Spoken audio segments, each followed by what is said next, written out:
우리 옆에 분들과 잠깐 인사하겠습니다. 주님의 이름으로 환영하고 축복합니다.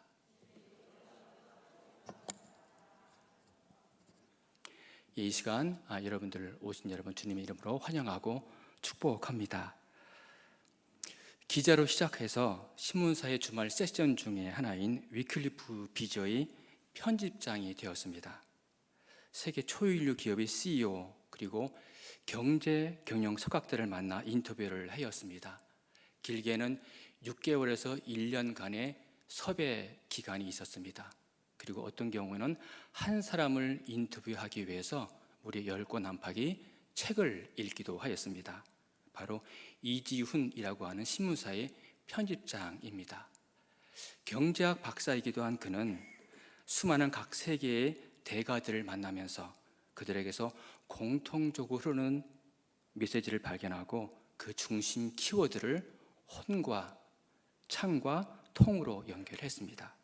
가장 먼저 가슴 벅차게 하는 비전이 사람을 움직인다라는 의미에서 혼을 이야기합니다. 그리고 끊임없이 왜라고 물을 때 열린다고 하는 의미에서 창을 이야기합니다. 그리고 마지막으로 만나고 또 만나는 것, 그리고 묻고 또 물으라는 의미에서 통을 이야기합니다. 요약하면 개인이든 조직이든 가슴 깊숙이 흐르는 혼을 품고 늘 새로워지는 노력을 아끼지 말고 마음과 마음이 하나로 연결되어 이루는 통을 이루어내라는 의미입니다. 이 세 가지 중에서 어느 것 하나 소중하지 않은 것이 없지만 가장 먼저 첫 출발을 혼에서부터 시작하라고 말씀합니다. 왜냐하면 혼은 꿈이고 비전이고 신념이기 때문에 그렇습니다. 자신이 하는 일의 목적의식, 소명의식을 가지는 것이기 때문입니다. 혼이 있으면 창이 있습니다. 창은 의미 있는 것을 만들어내는 일입니다. 혼이 씨를 뿌리는 것이라면 창은 거두는 것입니다. 따라서 창은 실행이고 꿈을 현실로 만들어내는 과정입니다. 통은 문자 그대로 서로 통하는 것입니다. 무엇을 통하는 것일까요? 그것은 소명의식, 바로 목적의식을 통하는 것입니다. 우리 모두가 왜 함께 살아가야 하는지, 우리가 왜 한솥밥을 먹어야 하는지 그 이유를 알고 소통하는 의미입니다. 저자는 혼에서 우리가 이 세상을 살아갈 때 단금과 채찍으로는 아무것도 얻을 수 없다고 이야기합니다. 여기에서 자기 결정성 이론이라는 것을 이야기합니다. 즉 자기 결정성 이론에는 내발적 동기와 외발적 동기가 있습니다. 다시 말하면 내발적 동기는 안으로부터 발현된 동기, 그리고 외발적 동기는 밖으로부터 발현된 동기라고 할 수 있습니다. 간단하게 내적 동기, 외적 동기라고 말할 수 있습니다. 따라서 이 내적 동기란 어떤 행위가 즐겁고 자연적으로 만족을 주기 때문에 그 일을 하는 것을 말합니다. 예를 들면 아이들은 비디오 게임을 좋아합니다. 이 게임을 한다고 해서 칭찬이나 상을 받는 것은 아니죠. 아이들이 스스로 좋아서 하는 것이니까요. 이런 아이들은 게임에 내적으로 동기가 부여되어 있다라고 이야기할 수 있습니다. 이 아이들에게 보상이라고 한다면 어떤 것일까요? 그것은 게임 자체죠. 그리고 게임을 함으로써 얻는 만족감이 보상이라고 할 수 있습니다. 반면에 외적 동기란 뭔가 다른 결과, 예를 들면 금전적으로 보상을 해주거나 무서운 벌을 피할 수 있기 때문에 그 일을 하는 것을 말합니다. 예를 들어 게임은 좋아하지만 공부는 싫어하는 아이가 있다고 합시다. 부모님은 아이와 약속을 하죠. 열심히 공부하면 새로운 게임기를 사줄게.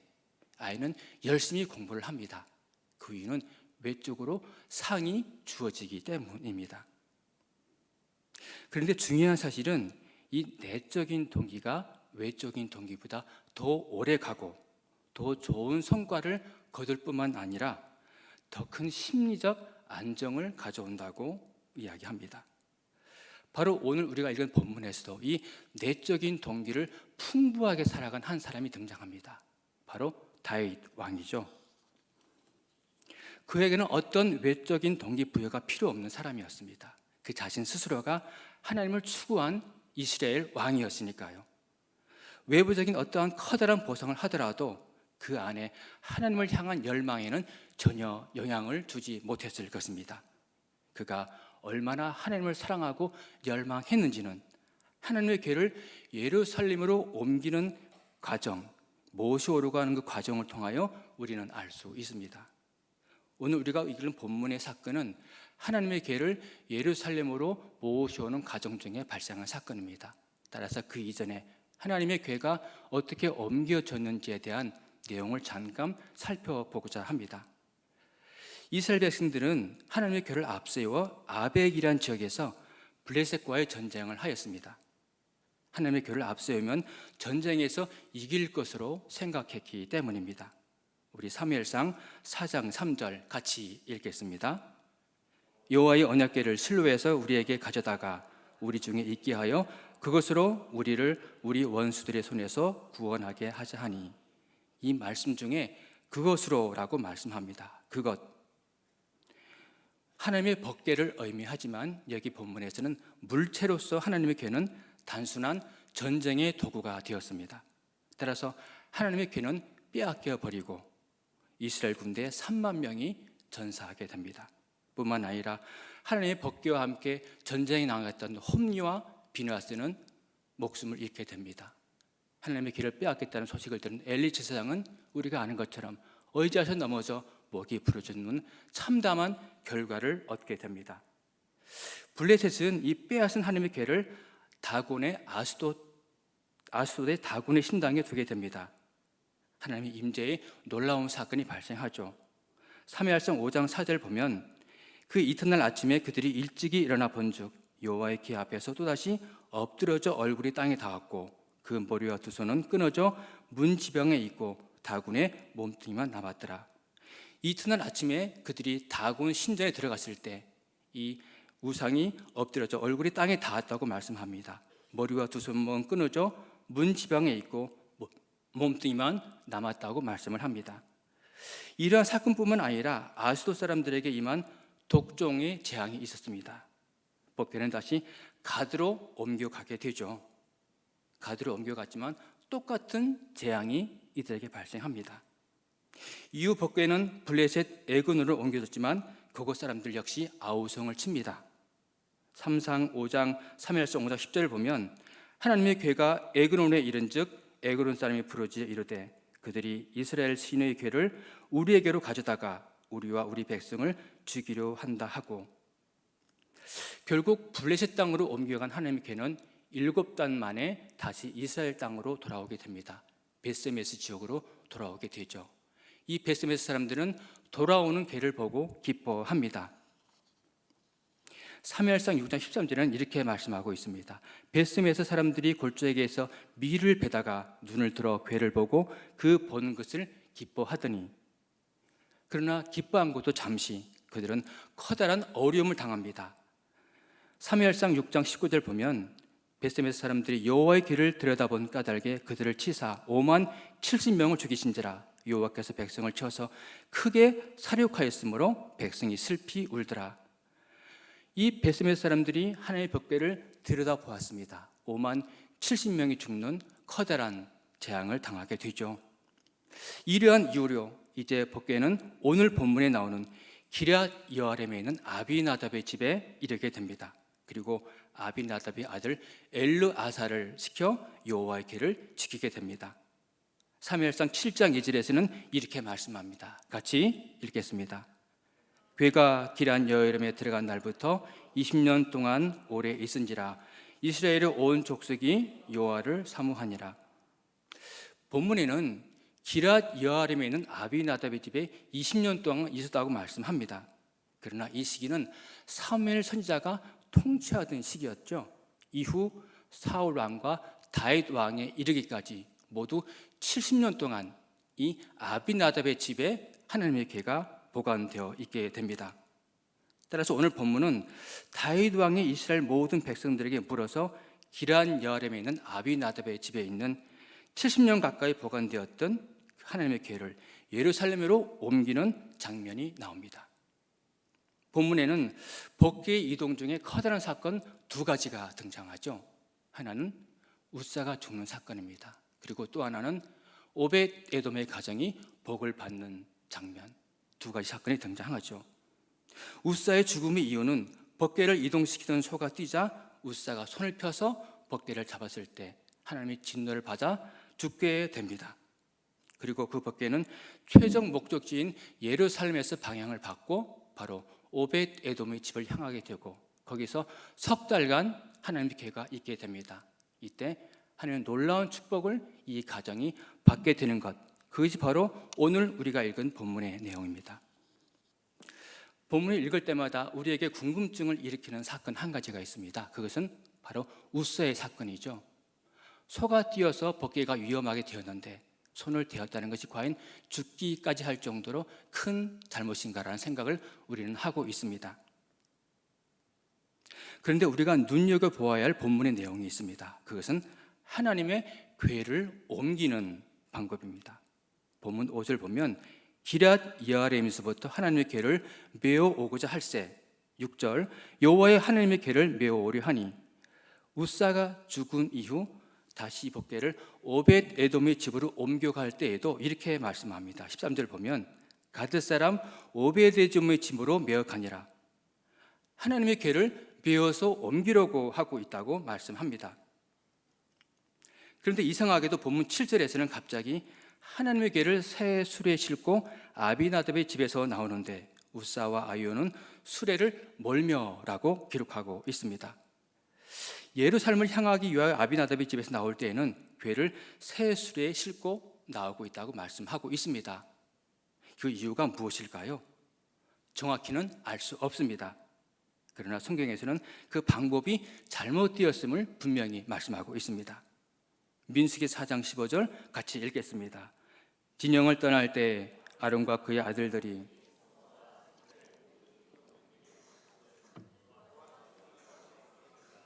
그러나 성물은 만지지 말라. 그들이 죽으리라. 제사장인 고아 자신들이 와서 메어라. 만지지 말아라. 죽으리라는 엄미한 경고의 말씀을 하고 있죠. 여기서 우리는 웃사의 죽음의 이유를 이해할 수 있습니다. 다윗 왕 또한 그 이유를 분명하게 알고 있었습니다. 웃사의 사건 이후 오벳 에돔의 집에 있던 법궤를 예루살렘으로 옮기기 전 이렇게 이야기하죠. 역대상 15장 15절 보면 전에는 너희가 매지 아니하였으므로 우리를 찢으셨으니 이는 우리가 규례대로 그에게 구하지 아니하였음이라 하니 규례와 명령을 따르지 않은 이유임을 분명히 말씀하고 있습니다. 그러나 이와는 너무나 대조적인 또 한 사건이 등장합니다. 바로 오벳 에돔의 집이 복을 받은 사건입니다. 그런데 오벳 에돔이 복을 받은 사건 단 한 구절만 나와 있습니다. 그리고 여호와의 궤가 머문 기간도 3개월밖에 되지 않죠. 그리고 복을 받은 이유도 특별하게 성경에서 발견할 수 없습니다. 이유가 무엇일까요? 이 석 달 동안 오벳 에돔의 집에는 어떤 일이 있었던 걸까요? 본문 14절 보면 그의 가족과 함께라고 말씀합니다. 그러나 본문과 동일한 내용이 등장하는 병행 구절 사무엘하 6장 11절에서는 여호와께서 오벳 에돔과 그의 온 집에 복을 주시니라라고만 말씀하고 있습니다. 우리 본문 14절 같이 읽겠습니다. 하나님의 궤가 오벳 에돔의 집에서 그의 가족과 함께 석 달을 있으니라. 여호와께서 오벳 에돔의 집과 그의 모든 소유에 복을 내리셨으라. 원문에서는 집과 가족을 3번이나 동일한 단어로 기록하고 있습니다. 자손, 가족이라는 뜻을 갖고 있습니다. 본문의 집을 공동 번역에서는 식구, 그리고 영어 성경에서는 가족, 가정으로 표현하고 있습니다. 무엇을 말씀하고 있는 걸까요? 본문은 오벳 에돔뿐만 아니라 바로 오벳 에돔의 집, 그의 가정, 그의 가족 공동체를 말씀하고 있습니다. 오벳 에돔의 이 온 가정 공동체, 그 모든 식구들은 하나님의 복궤가 자신들의 집에 오기 전에 어떠한 이유로 오게 되었는지 그 이유를 분명히 알고 있지 않았을까요? 바로 웃사의 죽음이 있었습니다. 그리고 그 이전에 바로 베스메스 사람들이 5만 70명이 죽은 사건, 그리고 가도와 아스돗에서의 수많은 독종과 재앙으로 많은 사람들이 죽었다는 것을 다 알았을 것입니다. 따라서 그들은 이 복개가 곧 하나님의 임재를 나타나는 사실을 깨달을 수밖에 없었죠. 그래서 최선을 다해 두렵고 떨림으로 이 하나님의 복개를 섬기고 모실 수밖에 없지 않았겠습니까? 또 하나의 공동체가 있습니다. 그것은 바로 다윗 왕이 열망하는 공동체였습니다. 우리 본문 길지만 2절과 3절 같이 읽겠습니다. 시작.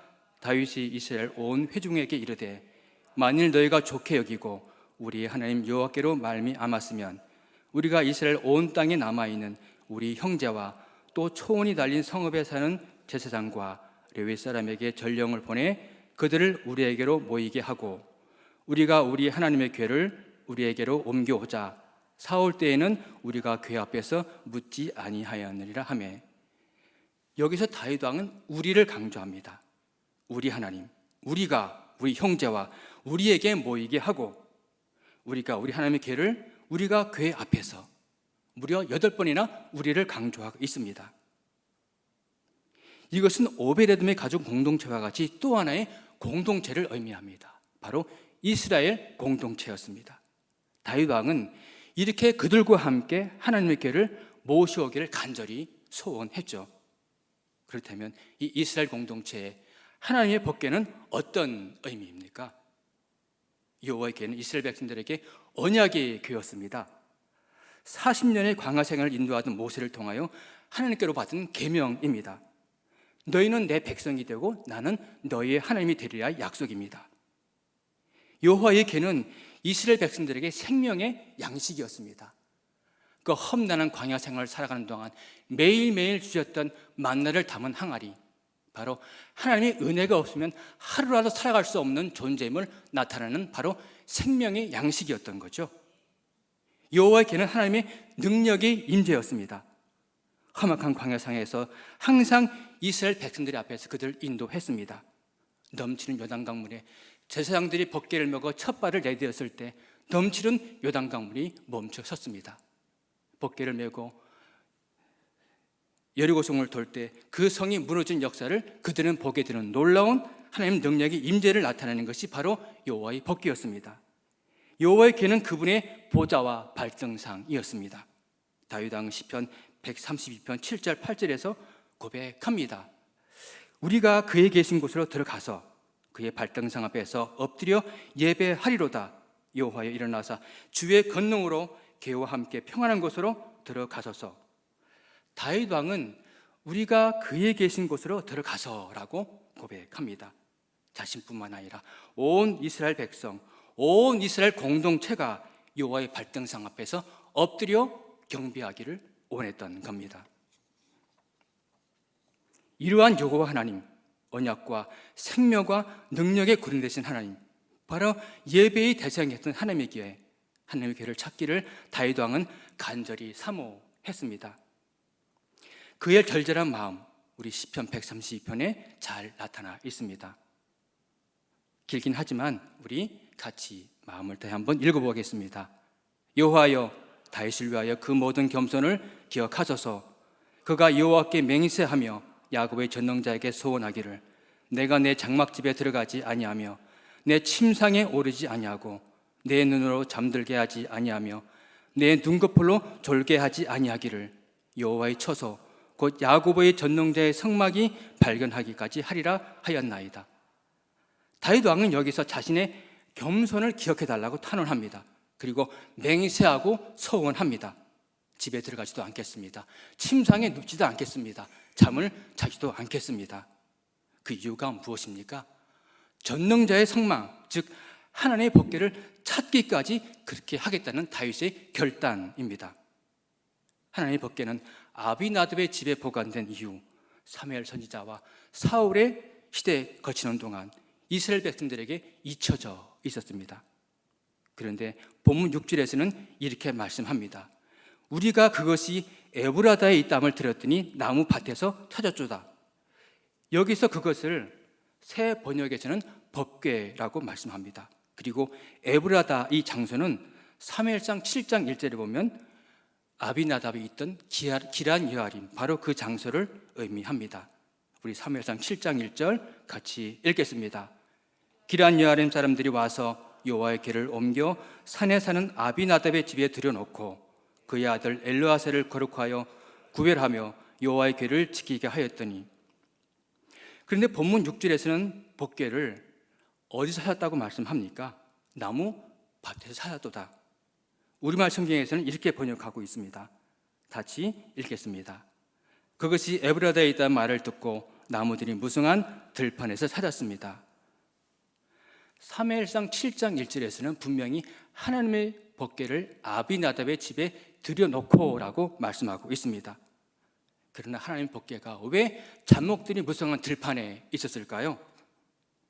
70년 가까이 되는 기간, 무려 3대에 걸쳐 이르는 동안 이 아비나답 집안의 공동체는 하나님의 법궤를 어떻게 관리한 걸까요? 이 사실을 놓고 볼 때 성경에는 정확히 그 일을 말씀하고 있지 않지만 우리는 본문 7절, 하나님의 궤가 아비나답의 집에서 나올 때의 말씀, 하나님의 궤를 새 수리에 싣고의 이유를 이렇게 생각해 볼 수 있지 않겠습니까? 저희 생각이기도 합니다. 다윗 왕이시여, 고귀한 레위 지파의 자손들이 하나님의 궤를 어깨에 힘들게 메고 행진할 이유가 무엇입니까? 우리 집안이 하나님의 궤를 실을 수레를 잘 만들겠습니다. 탄탄대로를 따라 예루살렘까지 편하고 위험 있게 행진하소서, 이렇게 외치지 않았을까요? 반면에 하나님의 궤가 오벳 에돔의 집에서 나올 때는 이렇게 말씀하고 있습니다. 여호와의 언약궤를 즐거이 메고라고 말입니다. 본문 11절에서 우사의 잘못으로 여호와께서 우사의 몸을 찢으셨으므로라고 말씀하고 있지만, 오벳 에돔의 집에서 나오는 하나님의 교회에 대하여는 하나님이 언약궤를 맨 레위 사람을 도우셨으므로라고 말씀합니다. 무엇을 말씀하고 있는 걸까요? 결국 아비나답의 가족들의 임무는 하나님의 궤를 그 긴 세월 70년 가까이 나무들이 무성한 들판이 되기까지 그냥 지키고 관리하는 일뿐이었습니다. 그러나 오벳 에돔의 공동체에게 석 달 동안 여호와의 법궤는 관리의 대상이 아니었죠. 지킴의 대상이 아니었습니다. 경외함이 원천이었고 기쁨이 원천이지 않았을까요? 바로 섬김의 대상이었음을 우리에게 알려주고 있지 않습니까? 성도 여러분, 우리의 모습은 어떠합니까?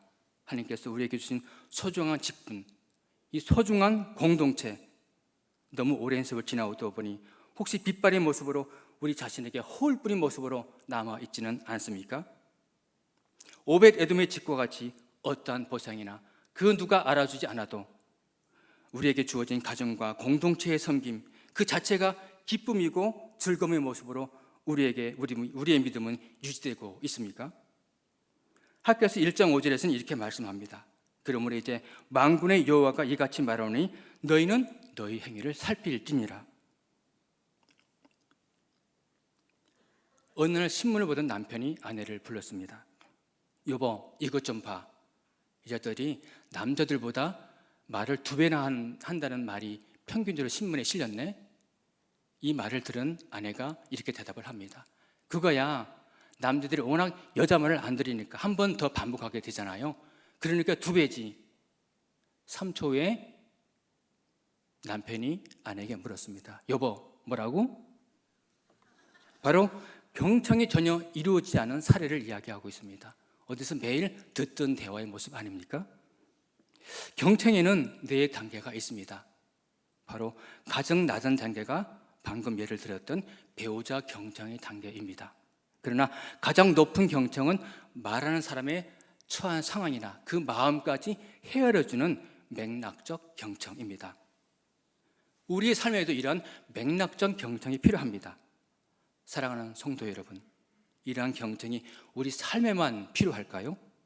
하나님 앞에서 살아가는 우리의 믿음에서도 이러한 최고의 경청이 필요하지 않겠습니까? 다윗 왕은 물음의 사람이었습니다. 그가 물음의 사람이었다는 것은 곧 하나님께 최고의 경청자였음을 우리에게 알려줍니다. 역대상 14장 10절은 이렇게 말씀합니다. 다윗이 하나님께 물어 이르되 내가 블레셋 사람을 치러 올라가리이까? 주께서 그들을 내 손에 붙이시리이까? 14절에도 블레셋이 두 번째로 이스라엘 침공했을 때 다윗이 또 하나님께 묻자온대라는 말씀을 합니다. 다윗이 왕이 되었다는 소문을 듣고 블레셋 군대가 르바임 골짜기로 쳐들어왔습니다. 적들이 침공했는데 물을 것이 뭐가 있습니까? 나가서 싸워 쳐 부수면 되는 것 아닙니까? 그러나 다윗 왕은 물었습니다. 왜 물어야 합니까? 물어야 하나님의 음성을 들을 수 있으니까요. 물어야 하나님의 응답을 통하여 그 뜻대로 행할 수 있으니까요. 그런 의미에서 다윗 왕은 그 모든 것을 소통하는 최고의 경청자가 되기를 원했던 겁니다. 저는 앞부분에서 세 가지를 말씀드렸습니다. 혼과 창과 통입니다. 통은 만나고 또 만나는 것, 또 묻고 듣고 잘 듣는 것이라고 말씀드렸습니다. 그러나 사울은 묻지 않았다고 말씀합니다. 물어야 하나님의 뜻을 잘 알 수 있는데 말입니다. 본문 3절에서는 사울 때는 우리가 궤 앞에서 묻지 아니하였느니라 하며, 사울은 그의 통치 기간 하나님의 궤에 대하여 한 번도 관심을 보인 적이 없습니다. 그가 하나님의 궤 앞에서 묻지 아니하였다는 것은 하나님의 뜻보다 자신의 뜻대로 행하기를 원했다는 것이기도 합니다. 실제로 그는 이스라엘 초대 왕으로 된 이후 그러한 삶으로 이스라엘을 이끌어갔던 안타까운 왕이 아니었습니까? 길갈에서부터 시작하여 여리고와 베델, 그리고 본문에 나온 기랏 여아렘을 거쳐 예루살렘에 이르기까지 언약궤의 이동 과정에 나타난 사건들은 하나님 앞에 살아계신 우리 인간들의 태도와 그 성경의 자세에 대하여 많은 것을 생각하게 합니다. 사건마다 수많은 죽음과 독종의 재앙이 있었습니다. 우사의 죽음에 대하여 사무엘하 6장 7절에서는 하나님의 궤 곁에서 죽으니라 이렇게 말씀하지만 본문 13장 10절에서는 하나님 앞에서 죽으니라 라고 말씀합니다. 여기서 앞에서를 원문에서는 얼굴, 대면으로 표현하고 있습니다. 하나님의 얼굴 앞에서 죽으니라, 하나님을 대면하여 죽으니라. 무엇을 말씀하려고 하시는 걸까요? 인격적이신 하나님, 거룩하신 하나님, 그 하나님의 전전을 우리들에게 말씀하려고 하시는 것이 아니겠습니까? 우리는 이 말씀을 통하여 우리의 인생은 항상 하나님 앞에, 전전 앞에 서 있을 수밖에 없는 모습임을 깨닫게 됩니다. 뿐만 아니라 70년에 가까운 그 긴 기간 동안 아비나답의 지방 공동체의 하나님의 섬김에 대한 태도가 어떠했느냐라는 우리가 많은 생각을 하게 합니다. 언약궤에 이동해서 축복받은 오벳에돔의 가정 공동체, 이들에게는 그 어떤 외부적 요인도 이들 안에 자리 잡고 있는 여호와 하나님에 대한 사모와 공경의 마음을 흔들 수가 없었습니다.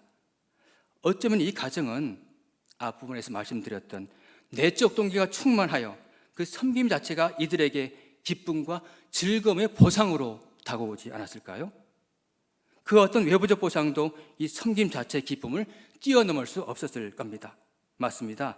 바로 이것이 이 가정의 보상이었던 거죠. 이러한 가정에 하나님께서 어떻게 복을 주시지 않을 수 있겠습니까? 그렇다면 어떻게 하면 우리들에게도 눈에 보이는 그 보상이 없어도, 그 누가 알아주지 않아도 하나님을 섬기는 모습이 바로 우리의 기쁨이요 우리의 즐거움이 될 수 있을까요? 그것은 바로 다윗과 같이 하나님 앞에 선 자의 모습으로 살아가는 것입니다. 다윗 왕은 혼의 사람이었습니다.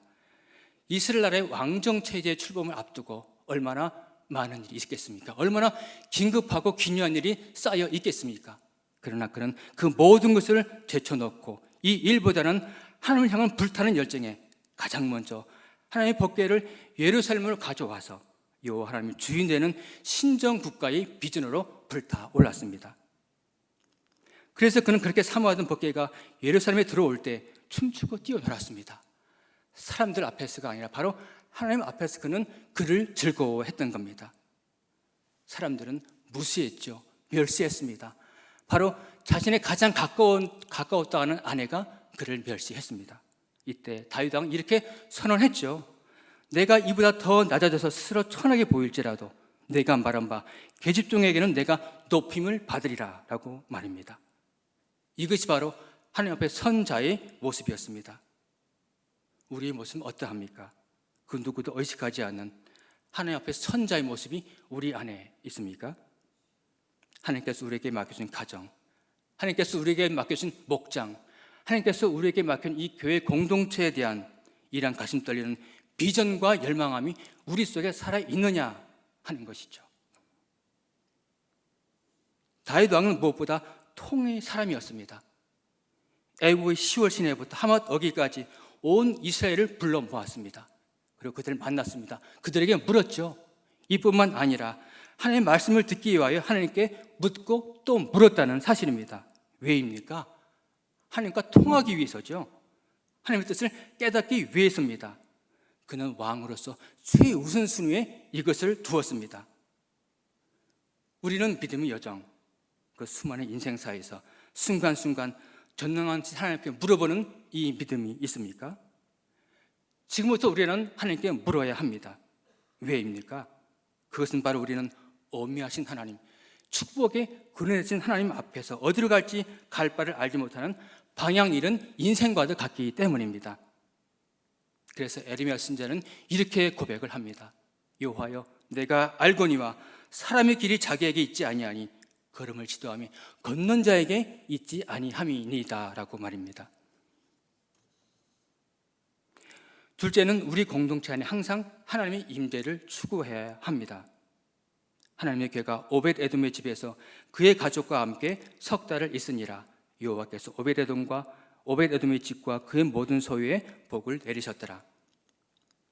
성경은 분명하게 하나님의 교회가 오벳에돔뿐만 아니라 그의 가족과 함께 있었다고 특별히 가족을 말씀합니다. 바로 오벳에돔과 그의 공동체였습니다.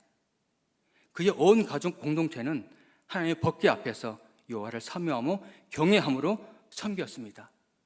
그러자 그들이 기대하지도 않았고 추구하지도 않았던 하나님의 축복이 마치 당연한 것처럼 그들을 따라왔습니다. 그들은 바로 하나님을 추구하는 가족 공동체였기 때문입니다. 우리에게도 많은 믿음의 공동체가 있습니다. 이 안에서 하나님의 임재를 추구하기 원합니다.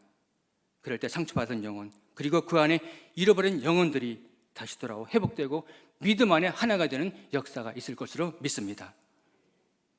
이스라엘 백성들이 하나님의 임재의 상징인 언약궤를 앞세우고 하나님 명하신 일들을 행할 때 그들의 공동체는 살아계신 하나님의 산 증거들을 그들의 눈으로 확인하고 보았습니다. 바로 그들이 하나님의 임재를 추구했기 때문입니다. 하나님의 임재를 추구하는 삶, 그것은 어떤 삶일까요? 그것은 바로 내가 전능자의 법궤를 발견하기까지는 집에 들어가지도 않겠습니다. 침대에 눕지도 않겠습니다. 잠을 자지도 않겠습니다라고 고백하는 이러한 결단과 고백입니다. 이러한 결단이 우리 10년 가운데 있어지기를 소원합니다. 이러한 믿음이 우리 가운데 충만하기를 원합니다. 이 시간 우리 심령에도 이와 같이 여호와를 경외함으로 하나님을 추구하는 놀라운 은혜가 여기 모신 저와 여러분의 10년 가운데 충만하기를 소원합니다. 우리 같이 찬양하겠습니다.